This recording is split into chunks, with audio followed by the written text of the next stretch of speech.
Drama मन मस्त मलंग जो बहुत ही इंटरेस्टिंग ड्रामा हो चुका है। कबीर खान से उसका भाई मुबीन खान कहता है कि जो भी हुआ हमारे साथ वो तुम्हारी वजह से हुआ, तुम्हारी इस जिद की वजह से हुआ। मैं तुम्हें पहले दिन से समझा रहा था, तुम जिस खानदान के साथ रिश्तेदारी करने वाले हो वो बिल्कुल भी नहीं चाहते कि हम खुश रहें। तुमने मेरी एक नहीं बात मानी। तुमने कहा कि रिया मुझसे बहुत ज़्यादा मोहब्बत करती है। क्या ये मोहब्बत थी रिया कि तुम्हें ज़माने भर में रुसवा करके चली गई? मैं किसी के सामने नजरें उठाकर बात तक नहीं कर सकता। मेरी पार्टी के लोग मुझे ताने मार रहे हैं और ये सब कुछ तुम्हारी वजह से हुआ है। ऊपर से कबीर की माँ महबीना भी आ जाती है। वो आकर कहती है, बेटा हमारी बहुत ज़्यादा रुसवाई हुई, बहुत ज़्यादा जिल्लत का सामना करना पड़ा, वो भी इस रिया की वजह से। जब हम यहाँ जलीलो खुआर हो रहे थे, लोग हमसे तरह तरह से सवाल कर रहे थे, वहाँ पर वो जश्न मना रही थी। उसकी बहन आसमा के तेवर भी बदले हुए थे। मुझे नहीं लगता कि वो कभी अब लौट कर तुम्हारे पास आएगी। अब तो उसने तुमसे तलाक का भी मुतालबा कर दिया है। अब बताओ क्या करना है? आखिर कब तक ऐसे बैठे रहोगे और हमें भी परेशान करते रहोगे?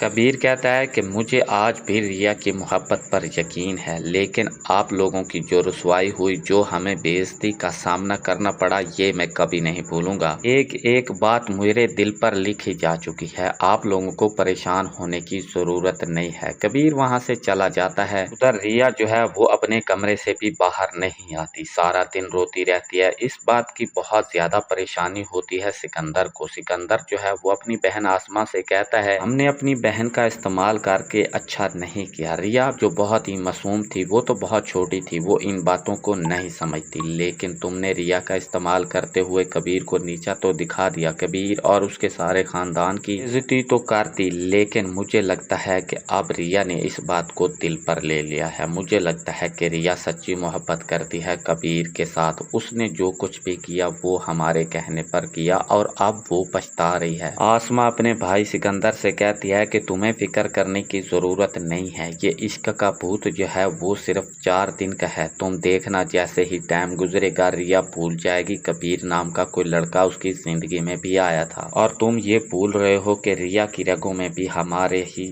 खानदान का खून है। जो खून इस वक्त हमारी रगों में दौड़ रहा है वो ही खून उसकी रगों में दौड़ रहा है। और अगर हमें खुशी महसूस हो रही है अपने बाप का बदला लेकर, तो रिया को क्यों नहीं हो रही होगी? तुम ये गलत सोच रहे हो। उस वक्त सिकंदर जो है वो खामोश होकर वहां से चला जाता है, लेकिन वो अपनी बहन आसमा की आंखों में ये जरूर देखकर अंदाजा लगा लेता है कि आसमा बहुत ज्यादा नफरत करती है कबीर के खानदान से। और ये सिर्फ ये नफरत नहीं कि उसने हमारे बाप की जान ली थी, ये कोई और ही नफरत है जो आसमा आज तक अपने दिल में छुपाए बैठी है और अब उसे मौका मिल गया है, वो आहिस्ता आहिस्ता अपने बदले ले रही है।